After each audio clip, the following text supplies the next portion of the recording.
নমস্কার।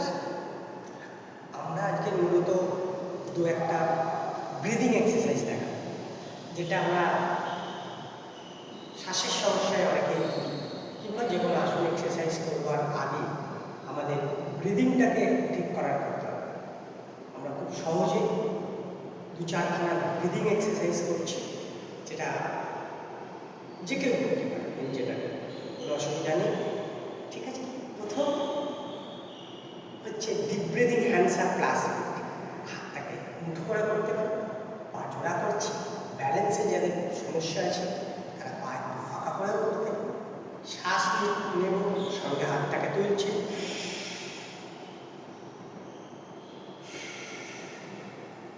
One, two, three, 4। যাদের অ্যাস্থামা সমস্যায় ভোগেন তারা এই এক্সারসাইজটি করতে পারে। যাদের শ্বাস নিতে কষ্ট হয় বা দমে সমস্যা করে, সিঁড়ি দিয়ে উঠলে হাঁপিয়ে যান, তারা এই এক্সারসাইজটা করতে পারে। এই এক্সারসাইজটা করলে আপনাদের ব্রিদিং অনেক ঠিক থাকবে। এবং যে কোনো আসন এক্সারসাইজ শুরু করবার আগে আমরা ব্রিথ এক্সারসাইজ করে থাকি, তার মধ্যে অন্যতম এটির নাম হচ্ছে breathing hands up plus fit. আমরা 10 থেকে 20 বার এই এক্সারসাইজটি করতে পারি। ঠিক আছে, নেক্সট যাবো আমরা ডিপ ব্রিদিং চেস্ট এক্সপেরিয়েন্সে। হাতটাকে আমরা সোজা করে নিচ্ছি, পাটাকে নিচ্ছি, নিয়ে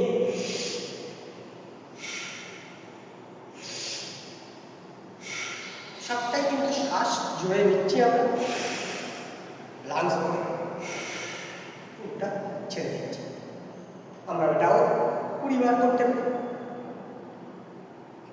যে কোনো মানুষ করতে পারে, এটাতে অসুবিধা নেই। যে আমার হাই ব্লাড প্রেশার আছে কিংবা সুগার আছে কিংবা এজটা অনেক কম কিংবা বেশি, এই এক্সারসাইজগুলো ইন জেনারেল এগুলো সবার জন্য ঠিক।